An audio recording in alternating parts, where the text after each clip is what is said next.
मित्रों, मैं विवेक और आज मैं बात करूंगा एल्ब्यूमिन के ऊपर, यानी कि सीरम एल्ब्यूमिन के ऊपर। आखिर ये सीरम एल्ब्यूमिन होता क्या है?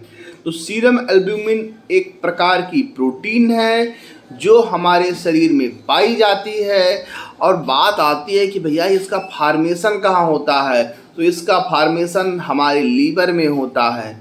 और यदि मैं बात करूं इसके नॉर्मल रेंज के ऊपर, तो इसका जो नॉर्मल रेंज होता है वो होता है 3.5 से लेकर के 5 तक, ठीक, 5 ग्राम पर डीएल तक, ठीक। तो हम बोल सकते हैं 3.5 से 5 तक इसका नॉर्मल लेवल होता है।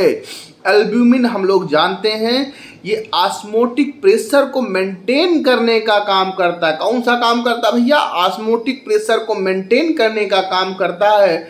और इसका नॉर्मल लेवल होता है 3.5 to 5 ग्राम पर डीएल यूनिट। याद रखिए, ये लीवर फंक्शन टेस्ट के अंतर्गत एक पैरामीटर होता है।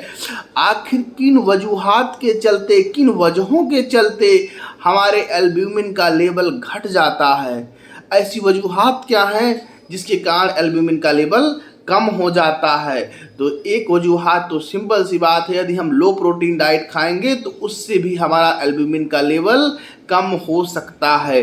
साथ ही में अगर हम बहुत ही मेन वजह की बात करें तो यदि यूरिन से प्रोटीन का लीकेज होगा, यदि यूरिन से प्रोटीन की मात्रा बाहर आएगी तो भी हमारे एल्ब्यूमिन का लेवल कम हो सकता है। हम लोग जानते हैं नेफ्रोटिक सिंड्रोम, जो कि किडनी की एक बीमारी होती है, उसमें एल्ब्यूमिन का लेवल काफ़ी हद तक कम हो जाता है शरीर में। क्योंकि जब यूरिन से जब एल्ब्यूमिन बाहर आएगा तो स्वाभाविक सी बात है कि हमारे शरीर में एल्ब्यूमिन का लेवल कम हो जाएगा, ठीक है। तो सीरम एल्ब्यूमिन जो होता है एक इम्पॉर्टेंट टेस्ट है और इसमें हम लोग ये जान पाते हैं कि हमारे शरीर में एल्ब्यूमिन की मात्रा कितनी है। किडनी की बीमारियों के चलते हमारे यूरिन के थ्रू एल्ब्यूमिन बाहर आता है, ठीक है। आप लोग उसको ध्यान से पढ़ लीजिएगा।